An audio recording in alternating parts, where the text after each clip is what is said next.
We have so much going on this weekend. We've got this tonight. We've got live music all weekend around the square. We're going to have a tour bus. We're going to have some tours of the recording studio. We've got a super concert tomorrow night at the Granville. So we are going to OD on Willie this weekend. And so I'm glad you're all along for the ride. And we also have someone here from our Texas Music Office in Austin, Texas, where Garland has been proclaimed a music-friendly community. And that is 100% true, 100% true. But now I'm going to introduce our panel host for the evening. It's Michael Granberry. Michael, you have some fans in the crowd. Michael is born and raised in Dallas, Texas, graduated from Samuel High School in Pleasant Grove, and then went on to graduate from SMU. Yeah. And then, if that wasn't enough, he interned at the Washington Post during the summer of '73. There was this little thing going on called Watergate. Maybe you've heard of it. Then he spent a couple of years in Alaska, covering, amongst many things, sled dog racing, which, given the weather today, sounds quite refreshing, actually. Then he was with, the Los Angeles Times for 19 years before returning to his hometown and working for the Dallas Morning News from 97 to 24 as a feature writer for Arts, where he had the opportunity to interview lots of fabulous celebrities, including one that will be on this stage tonight, Morgan Fairchild.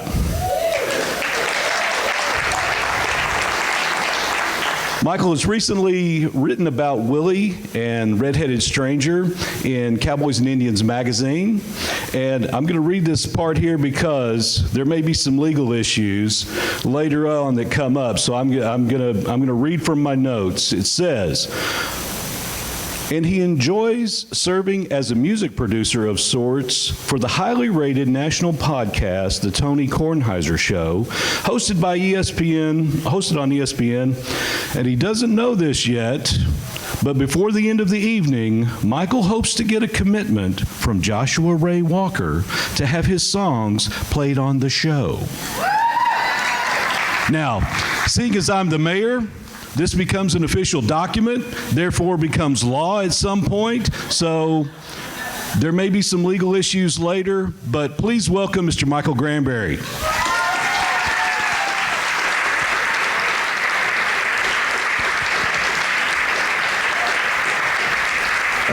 That picture of me was taken in Cuba. You don't draw any conclusions about that place. Wait, is that my microphone, or this is? You can go with that one. Okay, I'll put this one here, or give that to you. Thank you so much for coming. The first thing I want to do is thank everybody who's here tonight. Thank you so much for being here.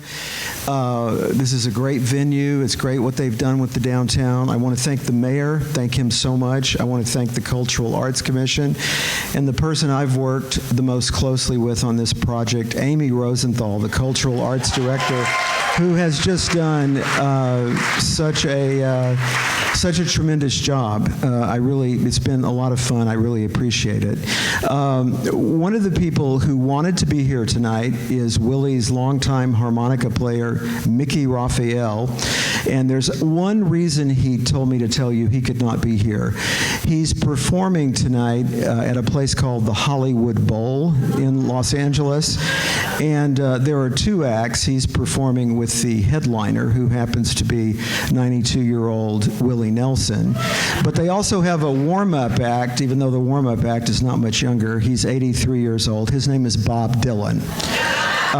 So that's why, Mickey went with that date instead of this one. So, I guess that we can understand. But anyway, we're going to play a video interview that I did with with Mickey Raphael this past week, and I want to thank my brother Larry and my son David, who showed me how to record an interview on Zoom. Otherwise, we would not be playing this for you.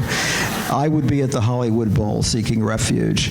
But anyway, we're going to play this, and then I'm going to tell you a funny little story based on something that Mickey said in the video, and then we're going to bring out the panel. So, right, we're ready for the video with Mickey Raphael, right? Okay.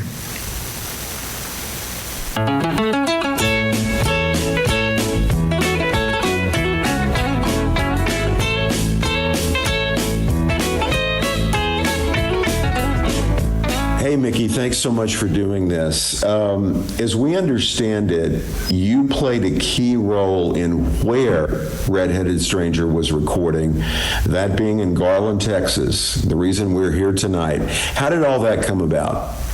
Well, I grew up in Dallas and went to high school in North Dallas, and that's where I met Willie with Coach Royal. And so I stayed in Dallas for a year or so after I met Willie, and then eventually moved to Austin.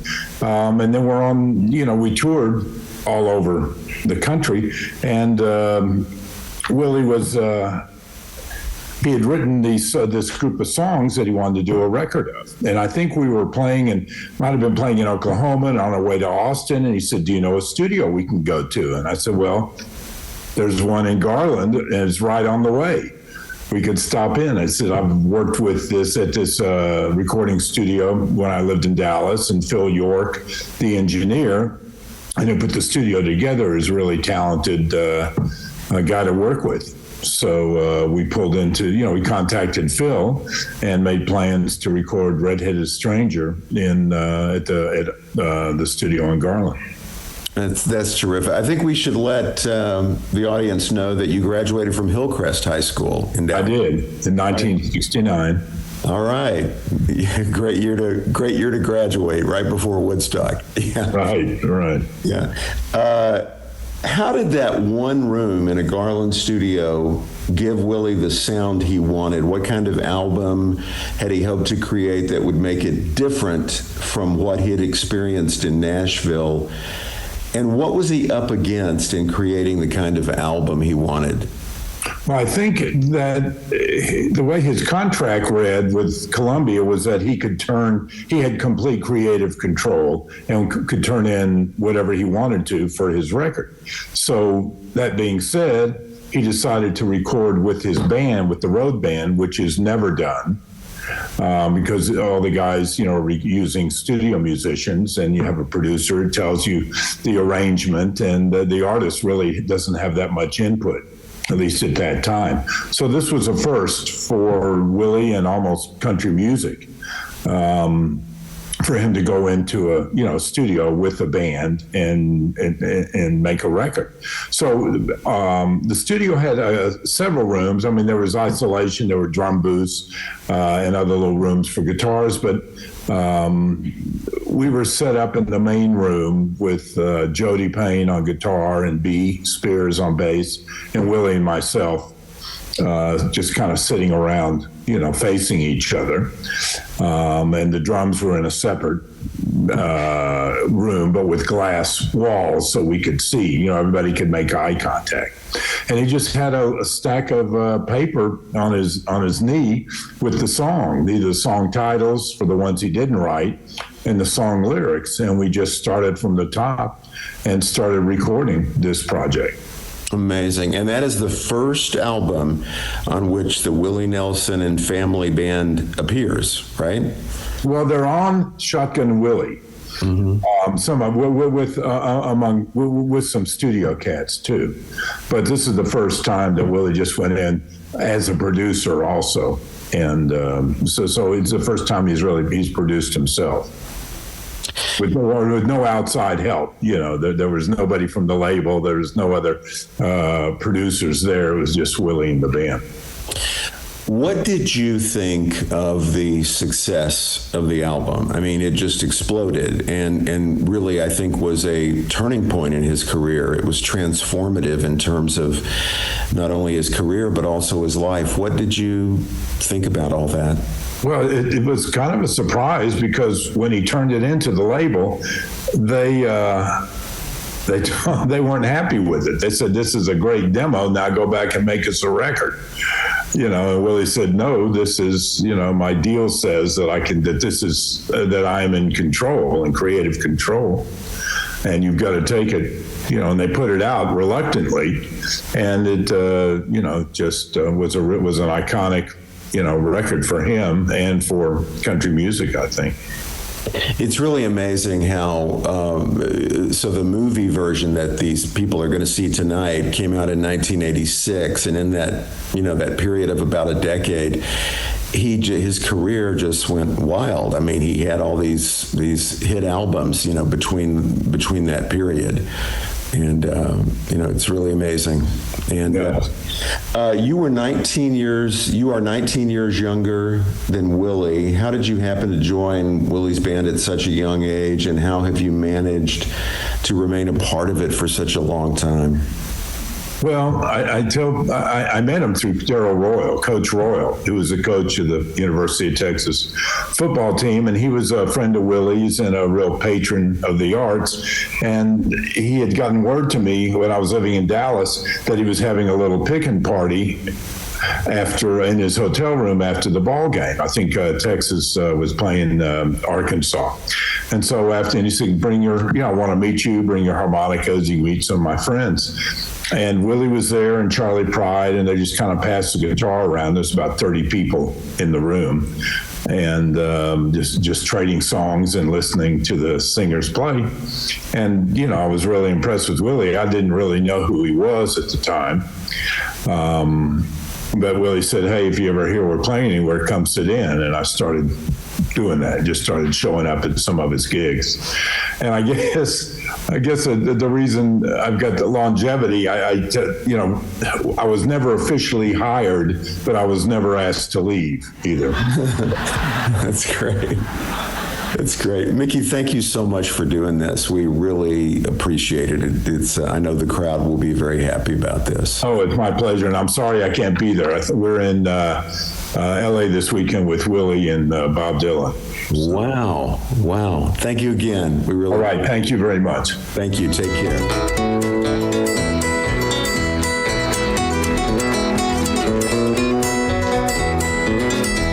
So before we bring the panel out, I have... Oh, it's still talking. Okay. I have a sort of a funny story to tell you about a conversation that I had with Mickey. We had several email exchanges and conversations before we did this.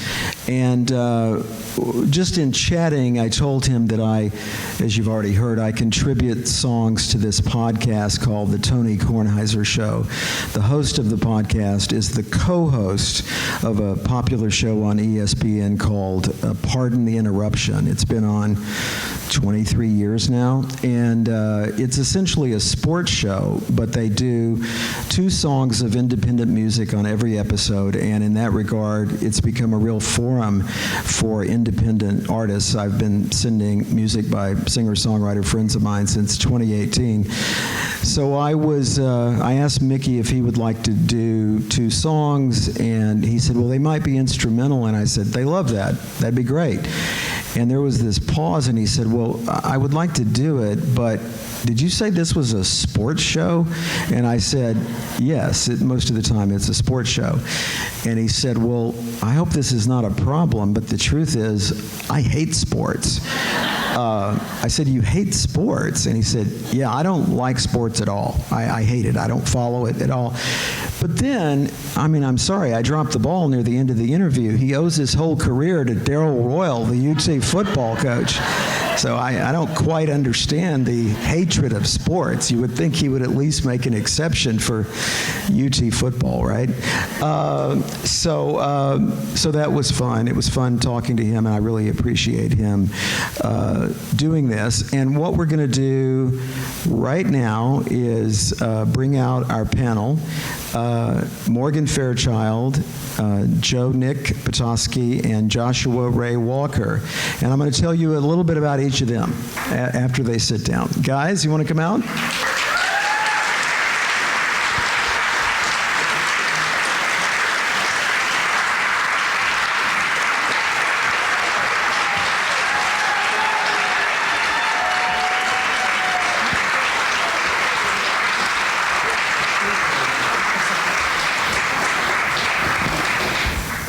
Okay, I'm going to tell you a little bit about each of these folks, and this is a great panel. These are three people who, they are great storytellers and artists, and I really appreciate them being here. It's going to be a lot of fun. I met Morgan back in 1999, I think it was. I did a high profile on her for the morning news, and I'm not just saying that because she's sitting next to me tonight, but that was my favorite profile. And, and as I told my son once, I have profiled 3 U.S. presidents, and he said, were those your favorite? And I said, no. So let me tell you a little bit about Morgan. Morgan Fairchild I wrote up a little bit about each of these people. Morgan Fairchild is one of us. She was born and grew up in Dallas. She's an alumna of Lake Highlands High School.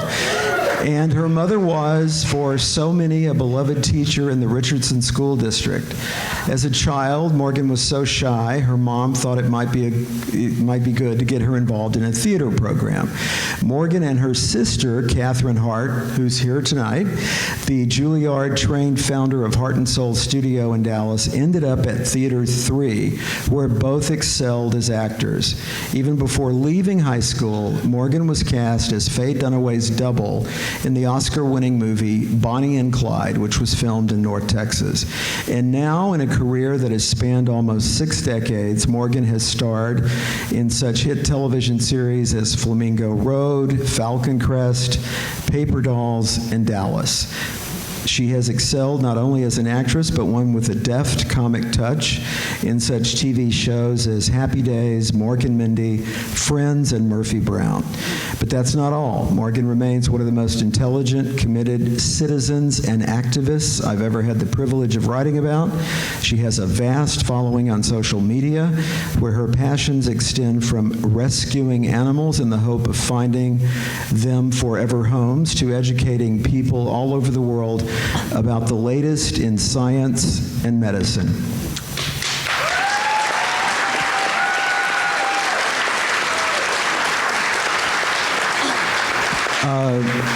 Now I'm going to tell you about Joe Nick Patoski, whose writing I admired so much long before I met him. He was part of that great stable of writers that used to work at Texas Monthly. I mean, just remarkable.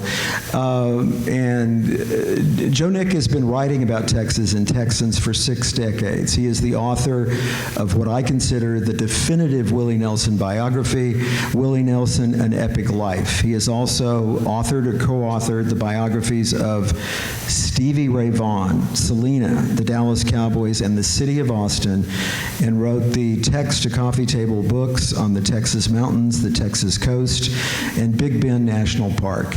He also directed the documentary film Sir Doug and the Genuine Texas Groove, which premiered at the 2015 South by Southwest Film Festival.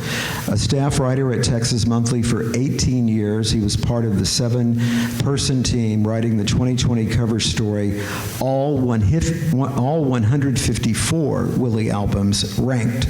Today, he's a writer at large for Texas Highways magazine, and he's the host of the Texas Music Hour of Power on Marfa Public Radio every Saturday at 7 p.m. He also enjoys riding on Willie's bus.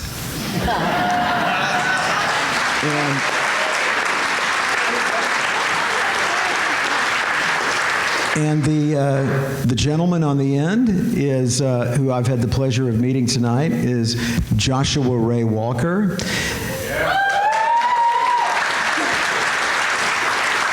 talk about a direct connection to why we're here tonight. Joshua Ray Walker is the nephew of the late Phil York, who served as the recording engineer on Willie's breakout album Red-Headed Stranger, and who had a direct tie to Autumn Sound Studios in Garland, now known as Audio Dallas Recording Studio, and which, let's be honest, is the reason we're here tonight.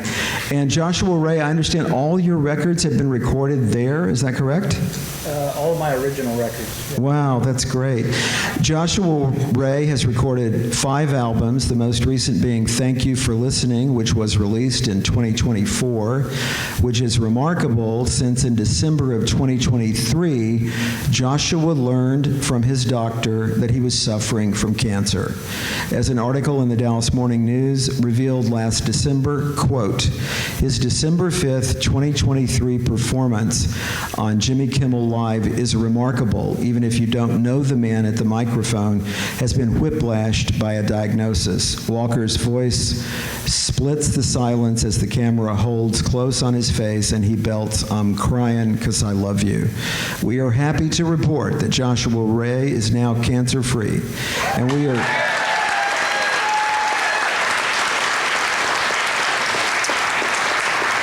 And we are so happy that he is here with us tonight to share his feelings about Willie, and yes, even sing to us a song that helped make Red-Headed Stranger the classic it became 50 years later. Morgan, let me start with you. And I wrote out this question. I think when I first interviewed you, I didn't write out questions, but I'm considerably older than I was during that interview at the... I'm the same age. That's right. I don't know how you do that, but anyway. One of the things, I have had the pleasure, I did a story on Willie a few years ago, and I interviewed both Morgan and Joe Nick. I don't know if they remember it, but I interviewed both of them for the story. And the great thing about interviewing people like these is that you get such great quotes. Not everybody in the world gives you great quotes, but these people are so eloquent that their quotes were terrific. So this is what she said about Willie Nelson, her co-star in the movie that we will see later, right? She said of Willie, a real Texan through and through, all the best of Texas, the kindness, the gentleness, the toughness, the geniality, the wise-ass humor, everything that's good about Texas is Willie Nelson. Morgan calls Willie, quote, the most wonderful guy in the world. What you see is what you get. Funny, witty, really smart, and very quick. Just the most kind, loving, giving human being. So the first question is, how did you end up being cast in the movie we're about to see? And what was it like being part of it? And then finally, how was he as an actor? Well, Willie and I had been friends for a long time. I had first met him in Vegas, like around 1980, and it was one of those evenings we were at dinner, and he was still married to Connie at the time, and some Vegas babe came over in one of those little sort of gelatinous halter thingies and kept leaning over, talking to him, and I'm watching Connie, and finally I said to her, you want me to punch her out, or should I? You want to punch her out. And we all became fast friends. So anyway, so Willie and I had talked, and we'd been friends for a long time. And I started getting these phone calls, and it'd be Willie saying, Morgan, what are you doing in April? And I'd say, why, Willie? What do you got in mind? And he said, well, I've got this movie, and I got a few days off the road on the tour. I thought maybe we'd shoot a few days of the movie. And I said, Willie, that's not really a very cost-effective way to shoot a movie. A few days at a time, you're going to lose actors, you might lose a director, it's hard to do that. You might want to set aside a little more time, to do it. And he said, oh, okay. So then, a few months later, Morgan, what are you doing in September? And I said, why, Willie, what are we doing? He says, well, well, you know, I'm going to try to do a little bit on the movie. Maybe we could do half of it. And I said, no, it's not the way to shoot a movie, really. Finally, I got a phone call, a few more of those, and then it's like, Morgan, what are you doing in May? I said, why, Willie? You know? And he says, well, we finally got the money together to do the movie, and I'm going to take a few weeks off the tour, and we're really going to shoot the movie. And I said, really? And he said, yeah, would you be in it? And I said, of course, you know, what am I going to play? He said, well, you know, the yellow-haired lady who's trying to steal the horse. So I said, yeah, I know the song. He says, well, Bill Whitliff has written a script for me that kind of puts all the songs together like in a plot. So you're not really stealing a horse, but you'll be the yellow-haired lady.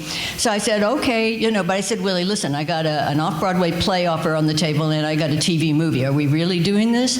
And he says, oh, yeah, we're really doing it. So I called his manager, Mark, and I said, Mark, are you guys really doing this movie? Mark said, oh, yeah, we got all the money, you know. So I turned down all this work, and we get down there, and he's built this little western town out in the middle of nowhere, Bee Cave, Texas. And so we're out there, and you know, land in Austin, drive out there. Lana, his daughter, comes running over. They've got a big bonfire going. It's night, you know. Oh, Dad's going to be so excited you're here. Come on to the bus. So I get on the bus, and Willie says, Morgan, we got an heiress coming down here from Boston tonight with $500,000 so we can finish this movie. And I said, honey, you had me turn down work and you didn't have this money for this movie. So we did the movie, and he's such a sweetheart. When you see the movie, there's a scene where I am bathing in a pond. Willie made sure I could wear a little camisole. He didn't want me to have to be naked. And he told me when we were shooting the movie, he said, Morgan, you wouldn't believe what this thing looked like, this pond. He said, but I had it all drained and put cement on the bottom so you don't have to get your feet dirty on the bottom. That's the kind of mensch Willie is. But I know one night we were sitting, because we were in the middle of nowhere, there's nothing to do. So we would finish, and there's nothing to do. So we'd just all go to Daly's. And he had bought this little 9-hole golf course out there, and built sound studio and everything, because they were so hot right then. And he and Johnny and Merle and all of them could go record at this little studio in the middle of nowhere. And so I mean, every day when as soon as they'd yell cut, Willie's in all his Western garb, they'd yell cut. Willie would strip immediately down to his jogging shorts and T-shirt. Darryl Royal would show up with golf cart, and they'd take off and play golf until they were ready for the next scene. So when you see this and him in a Western garb, just know that he has got jogging shorts and a T-shirt underneath all that. And that as soon as they yell cut, he is off to play golf. But anyway, so one night we're sitting on the hood of the truck watching the sun go down, waiting for Daly's to get ready, and he leans over, he says, Morgan, you know, who do you think would be good to play the old bad guy in this, the dad? And I said, you know, Willie, you have asked me that a few times now. I mean, it sounds to me like you've got somebody in mind. And who are you thinking of? And he said, well, I would really like to get Victor Jory. And I said, yeah, he'd be great, but I think he's dead. Willie says, really? Because we talked to his agent, and his agent said he'd be very interested. So I said, well, maybe I'm wrong. You know? So a few nights later, we're sitting out there on the truck again, watching the sun go down. Willie leans over, he says, Morgan, you know that thing you said about Victor Jory? I said, yeah. He says, you're right, he's dead. I said, but why did his agent say that he was interested? I said, honey, he's a Hollywood agent. He may not even know he's dead. He's always going to be interested. So, but I don't want to eat up everybody's time here. I know we got a movie to watch. I do want you to tell the story, though, about there's a major scene in the movie, the pivotal scene. Well, and so tell us what he said to you about that. I played the yellow-haired lady, and anybody who knows the song knows I get shot, and but not for stealing a horse, and in the movie at least. Well, the morning we were going to shoot the scene, Willie comes up. He is very, very perturbed. And he comes up and says, Morgan. And I said, what? I thought, the Boston heiress didn't show up. So I said, what? And he says, today's the day I got to shoot you. And I said, I know. And he said, but Morgan, I don't know if I can shoot you. I said, of course you can shoot me. He said, no. He said, I said, honey, you wrote the song. You know what happens here. He said, well, I just don't know if I can do it. I mean, everybody in America is going to hate me for shooting you. And I said, honey, anybody in America is going to forgive Willie Nelson for shooting Morgan Fairchild. Believe me. It's a great story. Thank you. Great stories. When I spoke to Joe Nick, one of the first things I mentioned to him was what has really intrigued me about Willie's career is the first time I ever laid eyes on Willie was early 1972. It was at a political rally, Sissy Farenthold for governor. She ended up, doing so well in the Democratic primary that she ran against Dolph Briscoe, and who was elected governor eventually. But anyway, Willie was the entertainment, and this guy comes out, and he's got a blue blazer and short hair, and to be honest with you, he looked like Howdy Doody. I just said to myself, that's Howdy Doody. But I was immediately intrigued by his voice. It's a voice that you never forget. It's like the smell of coffee. It's so distinctive. It just stays with you forever. There's only one voice like Willie Nelson's, and it is Willie Nelson's voice.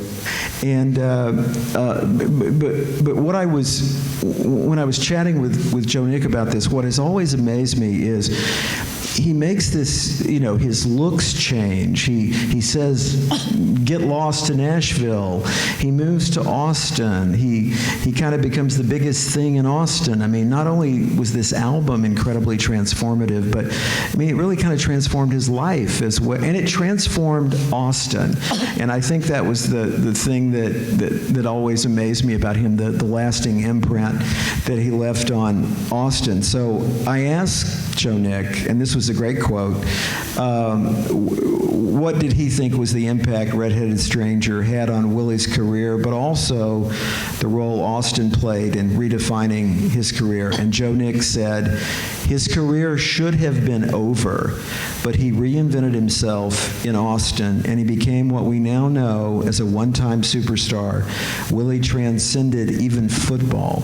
I also look at him as the single most important Texan of the 20th and the 21st century, because he not only reflects, he defines Texas culture.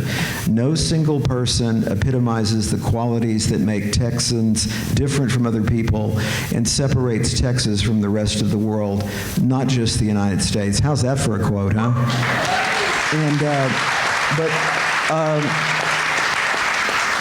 Joe Nick, what does the dramatic transformation Willie made, say about how he made his music, but also where he chose to live his life? And what's the lesson in that for the rest of us?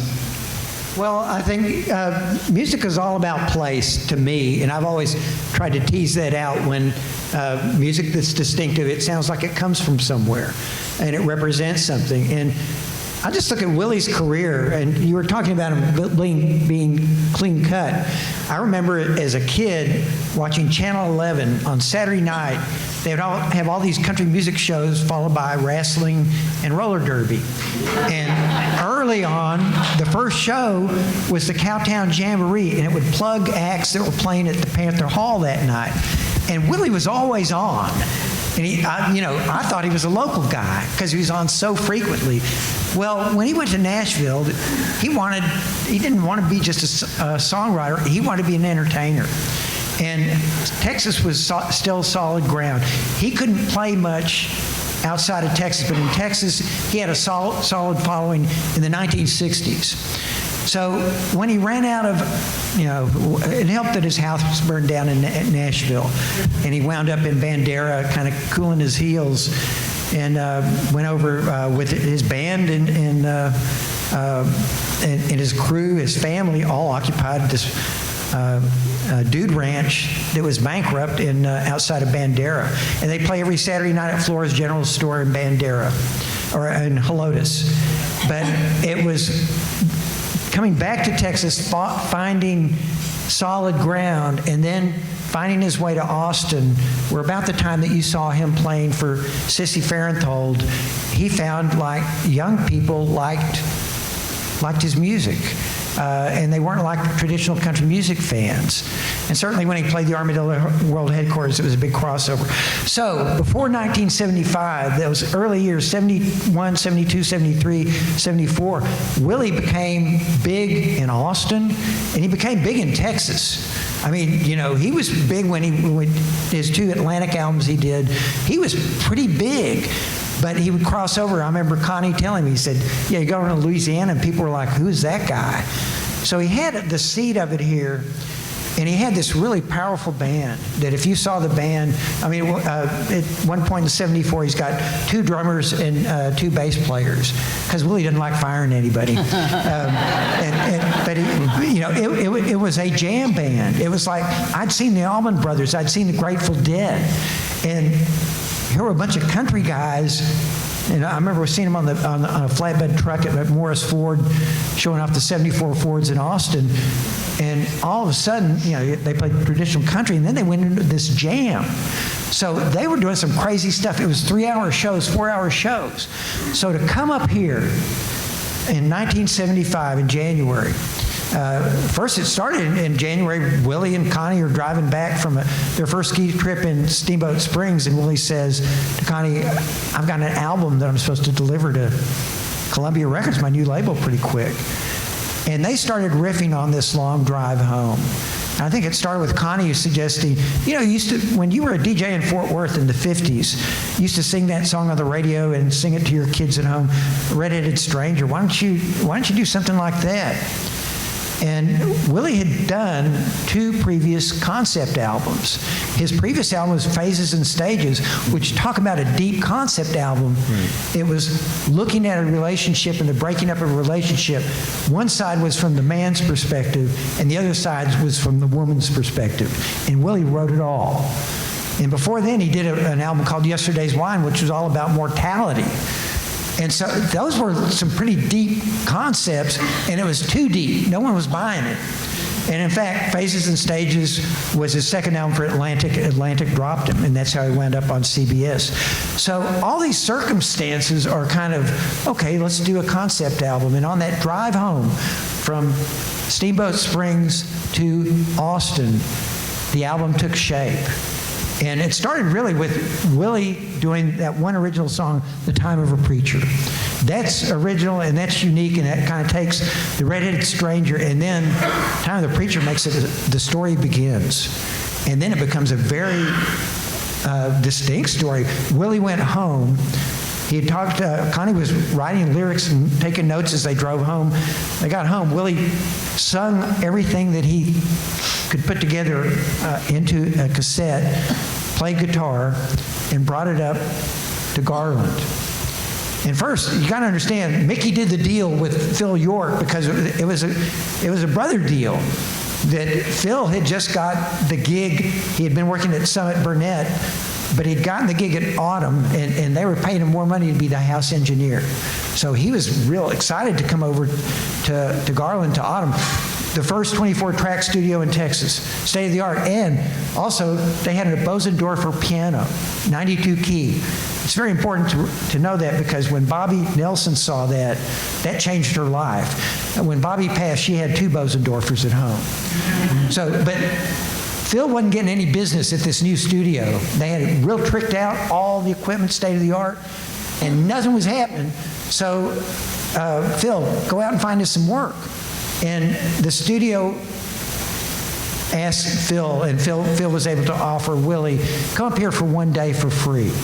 Just see if you like it. And the band came up and dropped 5 tracks in one day, and those are the bonus tracks on the revised version of Red-Headed Stranger. They aren't part of the concept album. But when they came up to, Willie liked the sound, he liked Phil. He told Phil to mix the roughs. He liked what Phil did. They all came up here, and basically in 5 days of recording and 1 day of mixing, they made an album. And on the 7th day, they rested. But you got to understand, this album was like so radically not an album. Because even the band was ready. The first song they were going to run through was Blue Eyes Crying in the Rain, an old standard, country music standard. And as they did, everybody played, and Willie said, go do your thing. And Willie had to, no, hush. Now, look, I'm going to play my guitar, and I'm going to sing. I've got this idea. This is how we're going to do it. And you all are welcome to join me. But this isn't a band recording, even though this was his road band. This is a Willie recording. And this is the first time he was a producer. He had it all in his mind. And if you wonder about that, go look at the back of the album, Red-Headed Stranger. It's a movie storyboard. I mean, he thought it all out. He conceptualized the whole thing.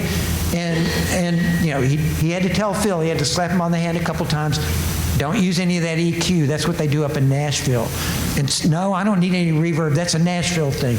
I know how this is supposed to sound. And he knew how it was supposed to sound. And everybody was, after he finished it, his best friend, songwriting friend, Hank Cochran, didn't know what to think. Disc jockey in Austin, probably Coke FM, Joe Gracie thought, man, he just shot himself in the foot. That's a career killer. Where's that rock and roll band that everybody's talking about, that jam band? And everybody from his friends, Joe Jamel, his lawyer friend, Willie, that ain't going to cut it. Everybody's telling him it's not working, and then Bruce Lundvall of CBS, of Columbia Records, doesn't want to accept the record. That's a nice demo. My Nashville people are telling me, you need to sweeten it up. You need to go back in the studio and polish it. And that's when Willie was able to bring out his contract, which had artistic control. His manager at the time, Neil Reshin, had bargained for artistic control for his client, Waylon Jennings. And that's how Waylon became the Nashville Outlaw. And when Willie got dropped from Atlantic, he did the same for Columbia. And Bruce Lundvall didn't have a choice. He had to release this album. And he thought, well, look, we got him for the long term. We're not going to drop him like Atlantic. We'll get him on the next album. Let's just go ahead and put it out. And they put it out, and it came out in May of 1975. I happened to go to the album debut party was at the Shepherd Drive-In movie theater on Shepherd Drive in North Houston. One of the weirdest, it's the weirdest record premiere I've ever seen. Willie's playing at the drive-in, and during the performance, you see over the side of the stage, hey, there's Paul Simon. Well, Willie's just signed to Columbia, and Columbia brought Paul Simon down, and they're looking at each other, and Willie called him out, and it's pretty clear Paul Simon didn't know Willie Nelson's music, and Willie Nelson didn't know Paul Simon's music, but they got through it, and they played together. And that was like, no one thought anything of this album. I mean, it premiered at a drive-in movie theater. So what it really took was radio and the single, and Columbia was going to release Remember Me as a single, but Joe Ladd of KIKK in Houston, #1 country station in the #1 country market in the United States, said, no, it's Blue Eyes Crying in the Rain. Wow. And he picked it, and all these radio people, because Willie had been a DJ, and he liked working radio, all the radio people were so ready to pay him back. And it didn't just change Austin, it didn't just change Willie Nelson's career, it changed the course of country music, and it changed the way we listen to what we think is country. I mean, he took it to a level that why it is the American music it is today. And he's not just a country guy, you all know that. He wasn't a country guy to begin with. He is, I don't even know if he's an American icon anymore. He's maybe a global icon, but he's Texas's own, and we love him for it. That's great. Thank you. By the way, we have a very special treat for you before we move on to Joshua Ray, who, by the way, Red-Headed Stranger won 1 Grammy Award. That was for Best Single for Blue Eyes Crying in the Rain, which Joshua Ray is going to sing in a minute. But I wanted to ask you a question, Morgan, about, before we leave this behind, it really is amazing to me how dramatically Willie transformed his physical appearance, right? From Howdy Doody to, what we're used to. And Connie Nelson told me that he had a role model for that, and you knew that story. Who was the role model? Leon Russell. That's right. That's right. Anybody here know Leon Russell? Leon is an old friend of ours, and we worked with him when I was married. We worked with, in fact, I realized my marriage was over one day at an outdoor Leon Russell concert that we were promoting. And he worked a lot with Joe Cocker and put together the Mad Dogs and Englishmen tour. But Leon had long hair parted in the middle and giant blue eyes. And Connie told me that when Willie saw, everybody wanted to be Leon Russell. Leon Russell was the coolest guy in the music business. And not everyone knew who he was, but musicians did. And Willie met Leon, and that's when he grew his hair out long and started looking like Leon Russell. It's great. Everybody wanted to be Leon, but Leon Russell, when he met Willie Nelson, he wanted to be Willie Nelson. Yeah. So it was They a were great mutual friends. admiration society there. Yeah, they were great friends. It's a great story. Joshua, before we have you sing, which we're all waiting for, and I know you are too. I mean, you've been on Jimmy Kimmel and The Tonight Show, but this is the moment, you have to admit. Yeah, I mean, they didn't let me on the couch, so thanks for letting me sit down. I appreciate it. There you go. Yeah. I did have a question for you. You have chosen to make a life for yourself as a musician, and you're quite a good one. Although unlike many musicians, you've had to overcome some incredible odds at times. Did Willie Nelson inspire you, and if so, how did he do that? I think that it was probably subconscious at first. I remember Willie Nelson box set being one of the first records that I actually put on a turntable on my own. I was always listening to my grandpa's records, but my dad's dad passed away, and I got his record collection, and in it was a Willie Nelson box set, and I made my way through the records, and it stuck with me. It took me a while to come back around to country. I learned to play guitar as a little kid playing bluegrass, but I wanted to play punk and metal, and I was playing in rock bands growing up, and I think that's just kind of how Texas music is. Most people who play country have played other stuff. Most people who play other stuff listen to country. I have a lot of punks at my shows. I have a lot of metalheads at my shows, and so I came back around and started writing my own songs in my early 20s, and immediately kind of went back to the Texas songwriters: Guy Clark, Townes Van Zandt, Willie Nelson, of course, Billy Joe Shaver. And that made a big impact on how I write songs. Yeah. Anybody out there have any questions for any of our guests? Yes.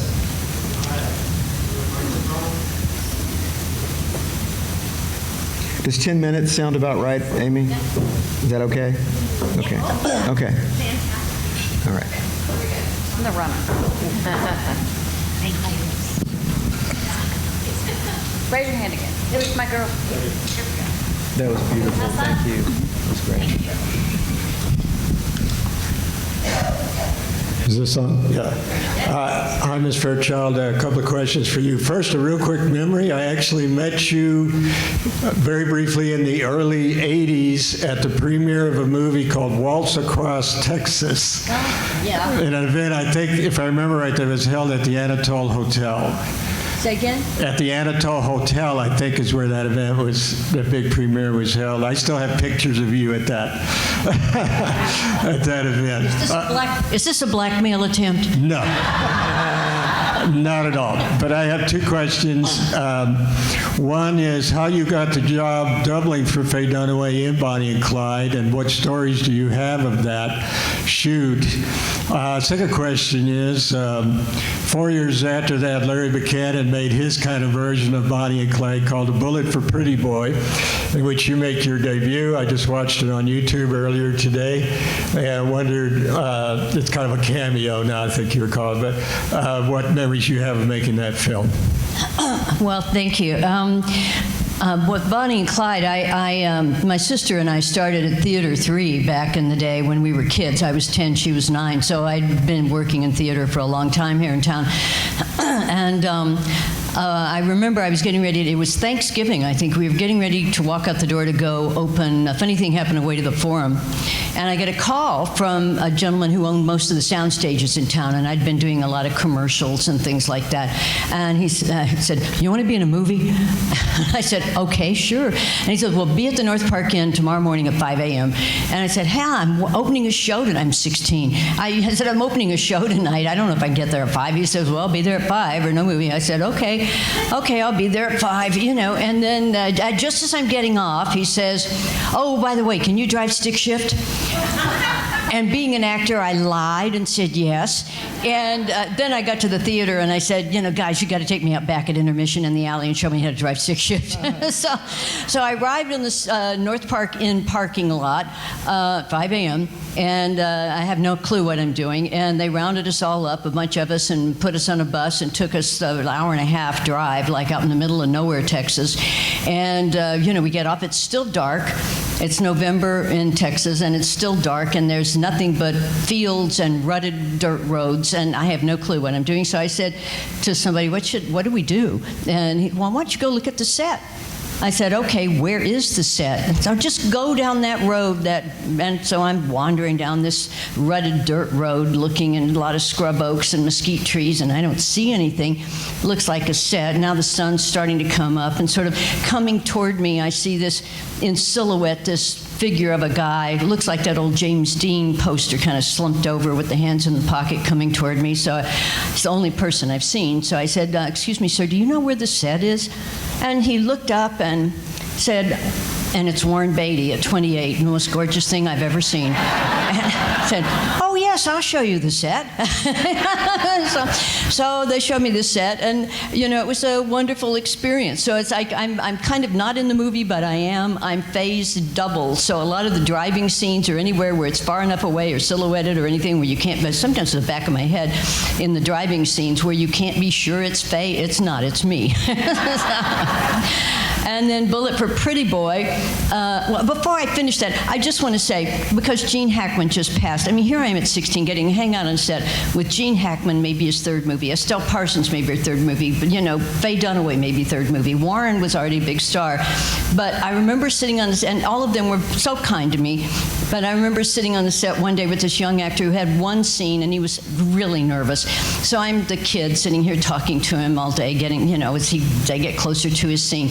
Gene Wilder. And I remember when Gene Hackman passed recently that Mel Brooks pointed out, he said, "Well, I put Gene Hackman in Young Frankenstein because he was friends playing tennis with my friend Gene Wilder." So sometimes showbiz is just a small world. And what was the other one? Oh, Bullet for Pretty Boy. Bullet for Pretty Boy.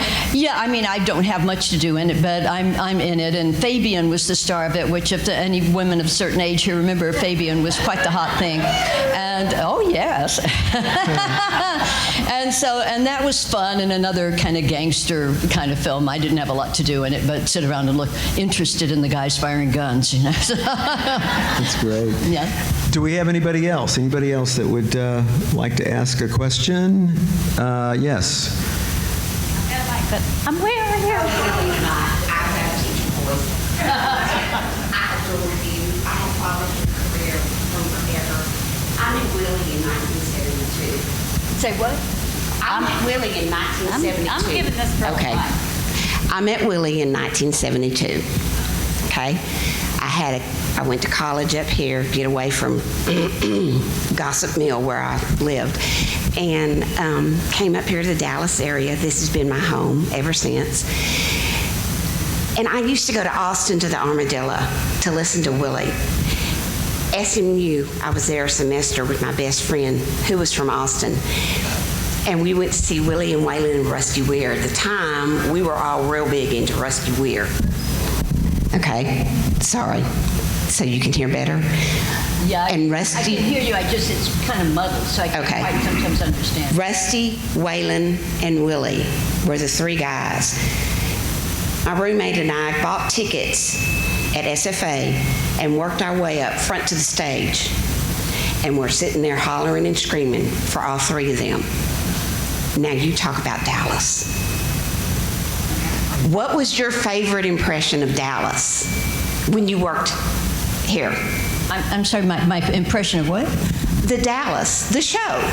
Dallas. Oh, Dallas. Dallas, the the show. show. I thought you meant the city. No. Oh, it was great fun. I mean, it was great fun. When I did my stuff on Dallas, it wasn't on the air yet, so nobody knew it was going to be a huge hit. Right. And of course, Larry and I were chewing the scenery like crazy because it wasn't supposed to be Larry and Linda's show. It was supposed to be Patrick's and Victoria's show. I know. But Larry was such a good bad guy. Mm-hmm. But I just remember because a lot of them were doing bad Southern accents, and Larry and I were the only native Texans, and so the producers told them, people, go over and talk to Larry or Morgan, and have, so people would come up with their script and say, can you say my lines in Texican?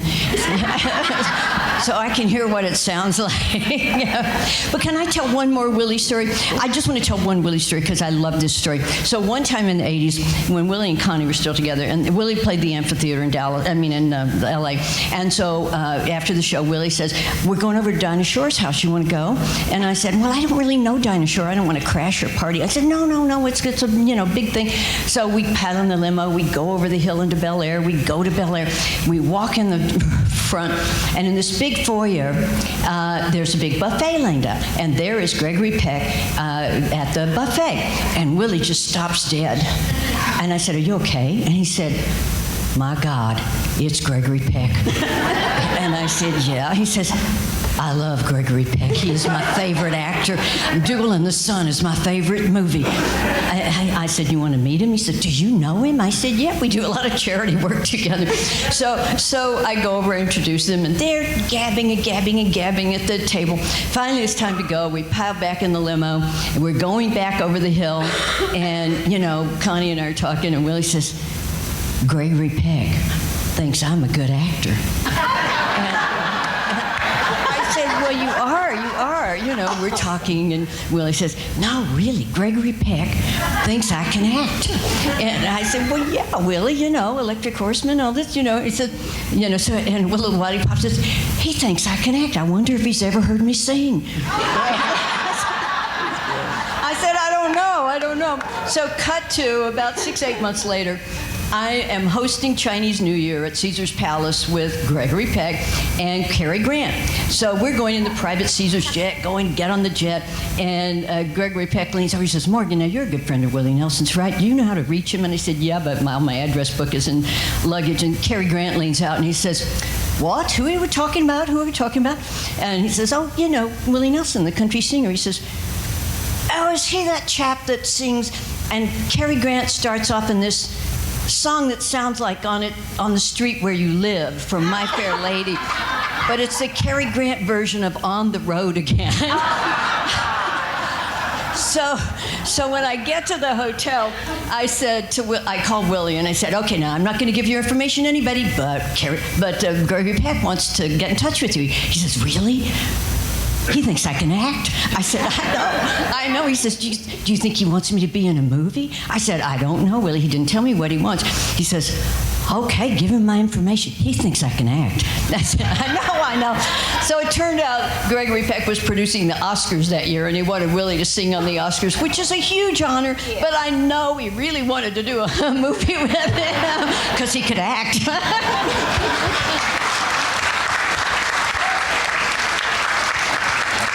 Okay, that person. Yes. Which one? Here we go. Yep. Hi, I have a question for Nick. I read your book. I'm a third-generation Willie fan. I've seen him many times. And, what do you think is, this is a very big question, but what makes Willie what made him become this legend growing up in Abbott? If you could, just in the elevator speech that you would give, what made this young mother and fatherless child become this incredible, heartfelt shaman that we all relate to? He was raised, Willie was actually raised by his grandparents. his first circumstances, his mom left the family after 6 months after he was born. He hooked up with her later in the Pacific Northwest, and his dad was kind of wandering around, sometimes in Abbott, sometimes up in Fort Worth. His grandparents they came down from Arkansas with Willie's mom and dad, and back in Arkansas they were singing school teachers. They would come into a community and teach a whole community how to sing using shape notes. You wouldn't have to read, you wouldn't have to be literate. And they get paid in chickens and cows and, sometimes money. But the grandparents basically, they encouraged Bobby first to learn how to play piano and took her to singing school conventions, and Willie followed suit playing guitar. And that's what they did. The kids that, I talked to kids that went to school with them in Abbott, and whenever there was any kind of special event at school, that meant Willie and Bobby were playing music. They were raised to do what they did. But equally important, I think, in talking about Willie and being spent with movie stars, he loved to go watch the cowboy movies up in Hillsborough. He'd take the Interurban or catch a ride and go up every Saturday and watch cowboy movies. And during World War II, he bought a war bond from Johnny Mac Brown, who ain't no Gene Autry. Johnny Mac Brown was kind of a B-level cowboy movie star, but Willie got to get, his family was poor, but he convinced them to buy a war bond so he could get one and get one autographed from Johnny Mac Brown. So, when he became, very, very effective songwriter in Nashville, Ray Price and tried to convince him, get off the road, just stay here and write songs for me. Farron Young said the same thing. He wrote Hello Walls for Farron Young. And Willie didn't want to do that. And he told Ray, he said, I don't want to write songs for you. I want to be you. So he always had this idea. He wanted to be somebody, and he had vision, and he had determination. And I think it goes back, I opened the book with that story about him being a 4-year-old at a community picnic, and he's got a bloody nose, which you can booger red, but he recites poetry. He recites poetry, and he gets a rise from the audience. And I think that's it right there.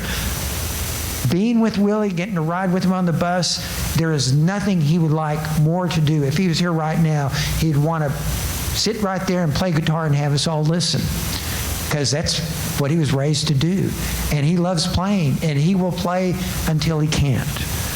So there's a drive there. What is it that makes someone want to do that? But I just think music was this medium that he found, people liked hearing him. And he was pretty good at it. He was pretty good at playing, but he's pretty good at writing songs. He's pretty good at singing. All these things. And so now we can look back and this guy's a complete American musician. I mean, what a voice, distinctive voice. What a guitar player. It takes 2 notes, and I can tell you it's Willie playing guitar on Trigger when you hear that gut string, the way he plays it. So he's so distinctive. Everything he does is Willie. He doesn't do it like anyone else. He does it outside the box. And it all really it goes way, way back. But when Red-Headed Stranger was recorded against all odds, and everybody around him says, what are you doing? And he knows what he's doing. I know what I'm doing. And if you're going to give me the hard way or the easy way, I'm going to take the hard way. And he did that all the way through. So I don't know what it is, how someone grows up that way and becomes what they are, but all I know is we're lucky just to have someone like that in our presence, that if you like music and if you like public figures, if you like people, I mean, you're right, as Morgan said, he's a hilarious person to be around with. He tells the best and worst dirty jokes you've ever heard. But he's a people person. And I made this point that it goes back to when I see him play on stage. He had this kind of tick. He'd walk out on stage and he's looking. before he even hits a note. He's smiling, he's looking, and he's making eye contact with about 50 people in the audience. And every one of those 50 people are saying, he's singing to me. He's talking to me, and he is. He's talking to all of us. He's singing to all of us. So it's just, I don't know, you can't raise anyone like that other than if you have grandparents that are singing school teachers, they'll teach you how to sing and play. And he's been doing what his grandparents raised him to do. Listen, I want to thank all of you for coming. I want to thank Morgan Fairchild, Joe Nick Patoski, Joshua Ray Walker. Thank you so much, and enjoy the movie. You're going to get to see the movie.